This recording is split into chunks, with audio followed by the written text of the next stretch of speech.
और इस बात को आप अपने दिमाग में नोट कर लेना, लिख लेना।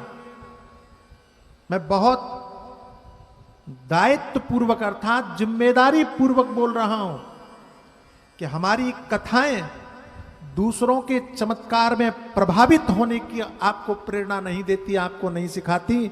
हमारी कथाएं आपको ही इतना योग्य बना देती हैं कि आप चमत्कारी हो जाएं और अपने पूरे जीवन।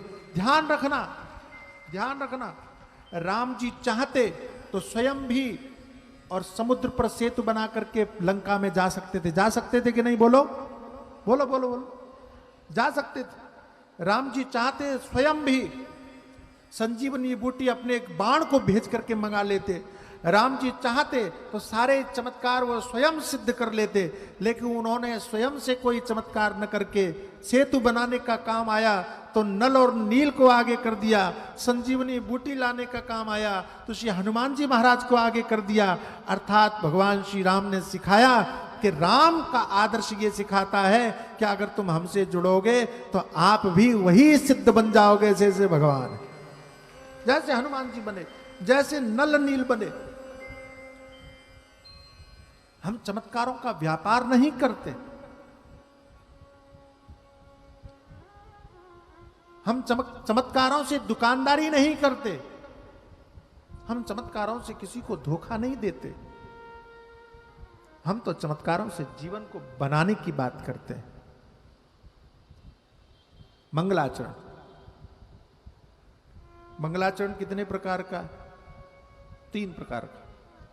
उसमें सर्वाधिक प्रचलित एक प्रकार है जिसमें हम नमन करते, प्रणाम करते। गोस्वामी जी ने तो इतना प्रणाम किया, इतना प्रणाम किया, इनकी विनय सिद्ध करता है कितने विनम्र है। सबको प्रणाम किया, सबको, यहां तक कि राक्षसों को भी प्रणाम किया, यहां तक कि दुष्टों को भी प्रणाम किया। बहुरी बंदी खल गण सत्य भाई, दुष्टों को भी प्रणाम किया।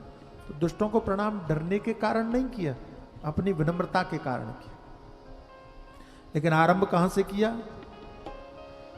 वर्णानामर्थ संघानाम रसानाम छंदसामपि मंगलानाम च कर्तारौ वंदे वाणी विनायकौ, वंदे वाणी विनायकौ। तो सीधे सीधे तो ये नमस्कारात्मक मंगलाचरण दिख रहा है। वर्ण, अर्थ संघ, रस, छंद और मंगल के करने वाले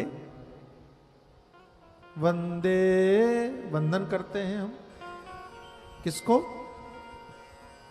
तो जो वर्ण को पैदा करने वाले हैं, वर्ण के देवता हैं,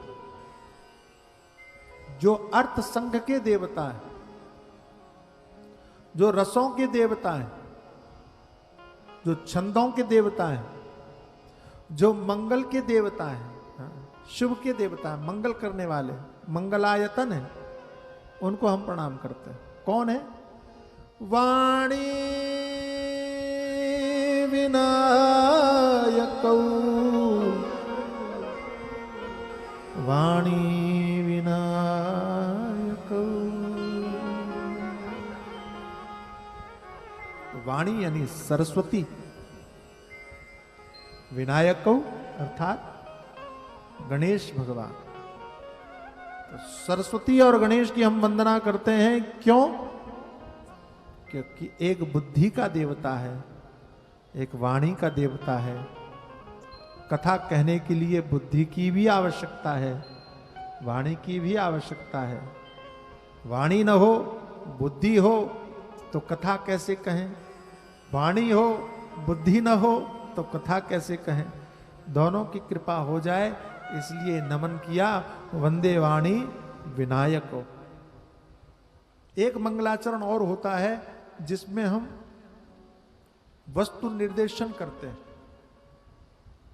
वस्तु निर्देशन का अर्थ क्या है? कि मंगलाचरण में ही बता देते हैं कि हम कथा में क्या कहने वाले हैं। कथा में क्या क्या होने वाला है, सब मंगलाचरण। तो किन्हीं विद्वानों ने इस एक श्लोक के माध्यम से कहा कि गोस्वामी तुलसीदास जी महाराज ने इस श्लोक के माध्यम से 7 कांडों का उल्लेख कर दिया। 7 कांड है ना, बाल कांड, अयोध्या कांड, किष्किंधा कांड, अरण्य कांड, सुंदर कांड, लंका कांड और उत्तर कांड। अच्छा, ये कांड जो शब्द है, कांड, ये वाल्मीकि रामायण में उल्लेख मिलता है। बाल कांड, अयोध्या कांड, किष्किंधा कांड। तुलसीदास जी महाराज ने कोई नाम नहीं रखा,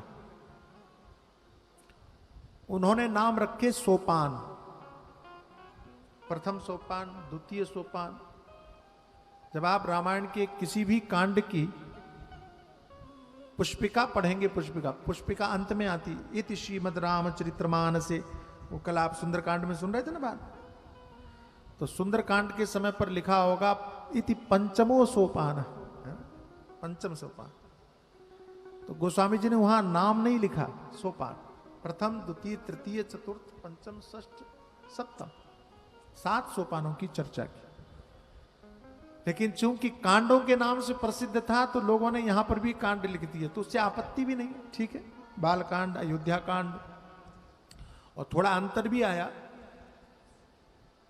यहां लंका कांड लिखा है, वाल्मीकि में शायद युद्ध कांड लिखा है, युद्ध कांड। तो कोई भी बात हो,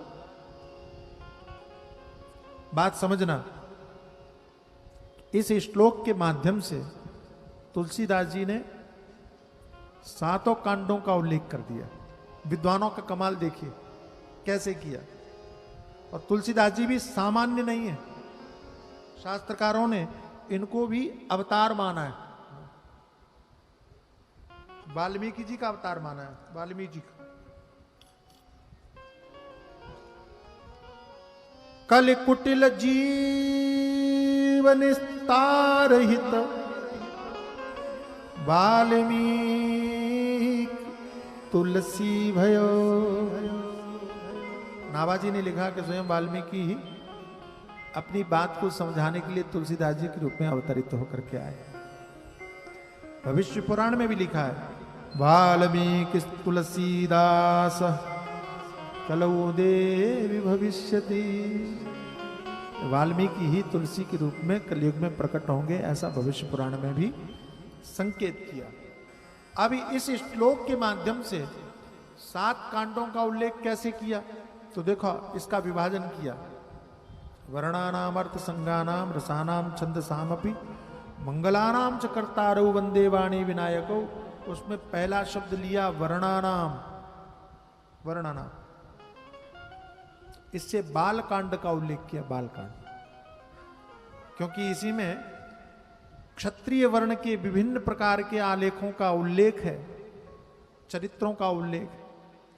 भगवान श्री राम भी क्षत्रिय वर्ण में प्रकट हुए, तो वर्ण शब्द यहां जाति परक ले लिया। क्षत्रिय वर्ण, ब्राह्मण वर्ण, क्षत्रिय वर्ण, वैश्य वर्ण, ऐसा बोलते हैं। तो चूंकि भगवान बालकांड में क्षत्रिय वर्ण में उत्पन्न हुए, तो वर्ण शब्द से और बालकांड का उल्लेख कर दिया, संकेत कर दिया।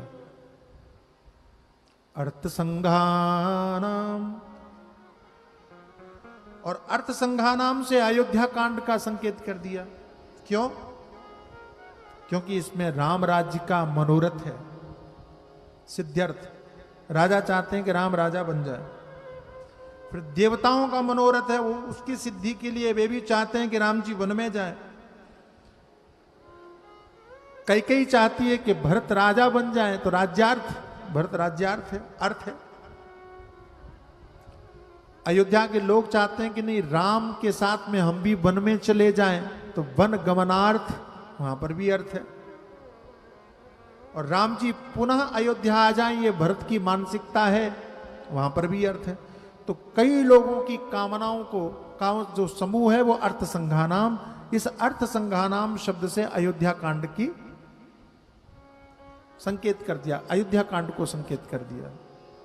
और रसानाम, तो रस शब्द से बोले जो रस शब्द है ना, ये बड़ा विलक्षण शब्द है। ये पराक्रम के अर्थ में भी आता है, बल वीर के अर्थ में भी आता है। तो रस शब्द हमारे यहाँ तो 9 रस प्रसिद्ध है, 9 रस। और संसार में जितने भी साहित्य हैं उन साहित्यों में इन 9 रसों की कल्पना भारतवर्ष की ही कल्पना है। इतना विस्तार से साहित्य की रचना और सोच किसी ने और ने की नहीं।